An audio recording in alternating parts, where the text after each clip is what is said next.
Shalom, selamat pagi. Sate pagi hari ini bertemakan Ketika Yesus Sangat Marah, karya Pendeta Dr. Andar Ismail dari seri buku Selamat Sehati, terbitan BPK Gunung Mulia. Petani itu berjalan dengan keluarganya sambil menarik kambingnya. Perasaan gembira memenuhi hati keluarga ini. Ada ibadah besar, setahun hanya sekali. Ini kesempatan cuci mata melihat kota Yerusalem. Perjalanan berat dan lama itu seolah-olah tidak terasa.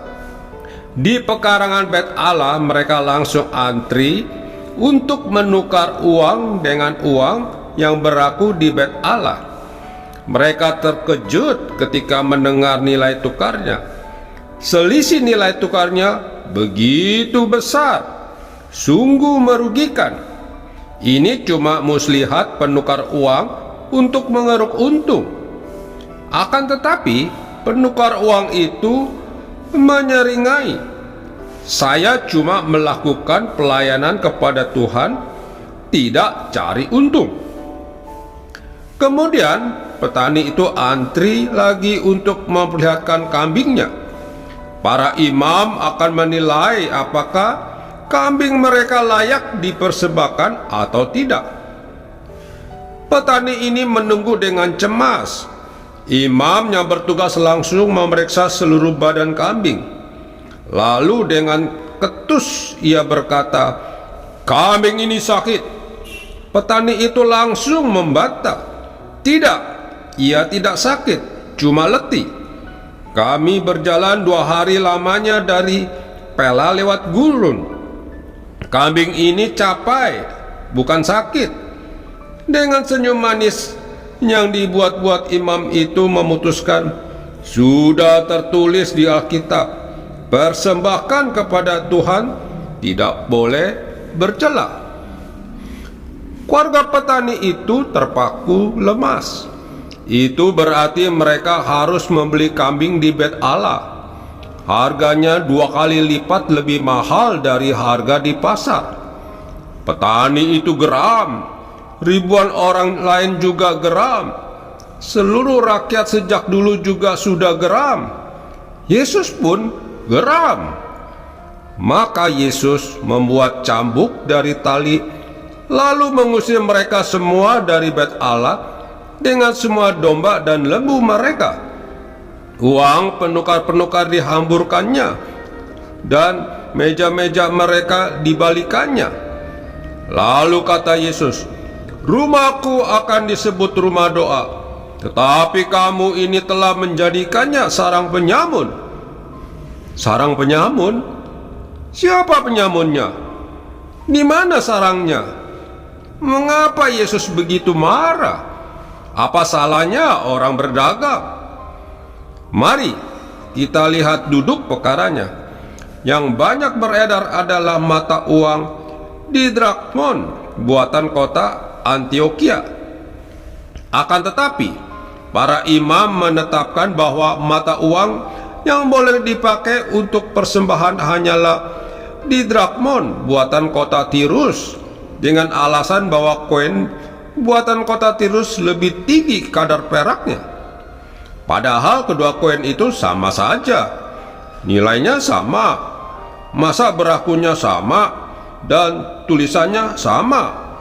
Yang berbeda hanya tempat pembuatannya.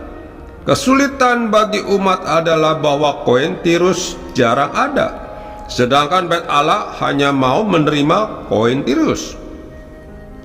Perkara kedua, makin lama peraturan mempersembahkan hewan korban makin rumit. Para imam dan kaum Lewi makin cerewet. Noda yang kecil pun menjadi alasan mereka untuk menolak korban itu. Selalu nama Allah dibawa-bawa, sebab katanya kita menghujat kesucian Allah yang memberi persembahan yang jelek.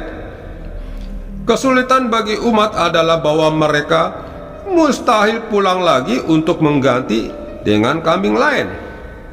Untunglah para imam sangat baik hati.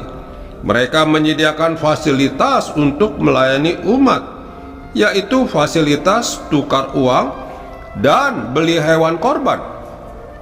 Maka dibukalah tender untuk menjadi penukar uang dan penjual hewan korban di pelataran Bait Allah.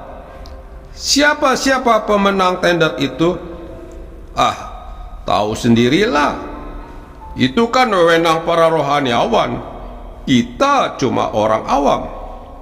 Yang pasti seluruh rakyat Israel jengkel, termasuk Yesus. Oleh sebab itu, ia menyebut Bait Allah sebagai sarang penyamun.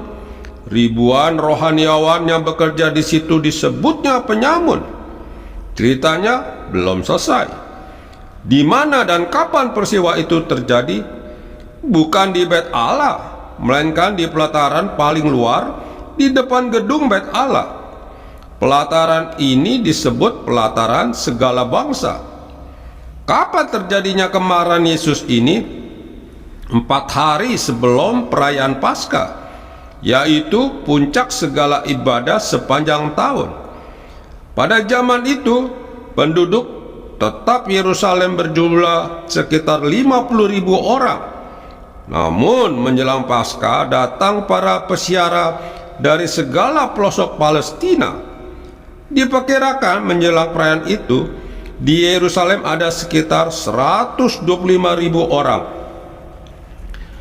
Agaknya pada hari itu terjadinya kemarahan Yesus itu di pelataran segala bangsa. Terdapat puluhan pedagang hewan korban, puluhan penukar uang, dan sekitar 1.000 orang peziarah. Pelataran itu lebarnya sekitar 600 meter dan panjangnya 200 meter. Pertanyaannya, bagaimana Yesus menguasai keadaan orang yang begitu banyak di pelataran yang begitu luas? Dari Markus pasal 11 ayat 16 terkesan bahwa seluruh pelataran dibersihkan daripada penukar uang dan penjual hewan korban. Tidak ada keterangan tentang turun tangannya petugas keamanan dan tentara Romawi yang pasti berjaga di situ. Agaknya tindakan Yesus ini berjalan dengan cepat tanpa perlawanan karena ia mendapat dukungan dari semua umat peziarah di pelataran itu. Akan tetapi ada pula yang mempersoalkan tindakan Yesus itu. Mereka bertanya, tanda apakah yang dapat engkau tunjukkan kepada kami bahwa engkau berhak bertindak demikian? Lalu Yesus memberi jawab yang sungguh susah dimengerti. Katanya, runtuhkan bait suci ini, dan dalam 3 hari aku akan mendirikannya kembali. Langsung seorang kakek bereaksi, 46 tahun orang mendirikan bait suci ini, dan engkau dapat membangunnya dalam 3 hari? Nah, dari mana muncul angka 46 tahun itu? Apakah bait Allah yang sedang dikunjungi oleh Yesus itu bait Allah dari zaman Salomo? Bukan. Bait Allah ini sudah dihancurkan oleh Nebukadnezar pada tahun 587 sebelum Masehi. Lalu bait Allah dibangun ulang oleh Ezra dan selesai pada tahun 516 sebelum Masehi. Namun ini pun kemudian dihancurkan lagi. Lalu Herodes Agung membangun lagi pada tahun 20 sebelum Masehi dan baru selesai pada tahun 64. Jadi ketika Yesus berkunjung bait Allah itu belum selesai total, mengingat bahwa kunjungan Yesus terjadi pada tahun 30, maka pembangunan bait Allah ini sudah berlangsung sekitar 50 tahun. Mungkin angka ini yang dimaksud oleh kakek tadi. Tentunya kakek itu tidak mengetahui bahwa nanti, tepatnya pada tahun 70, bait Allah yang sedang dikunjungi itu akan dihancurkan oleh Kaisar Titus. Kembali ke cerita kita. Tentu saja para imam tidak senang mendengar peristiwa yang terjadi pagi itu di pelataran segala bangsa. Pada malam itu juga diadakan persidangan majelis bait Allah. Agenda rapat, wibawa rumah Tuhan dan para hamba Tuhan telah dilecehkan. Pelakunya harus disingkirkan. Maka itu pun terlaksanalah. 4 hari kemudian si pelaku ditangkap dan dieksekusi. Amin. Mari kita berdoa. Bapa surgawi, ajarlah kami untuk menghargai setiap ibadah yang kami lakukan, agar tidak melanggar kehendak-Mu.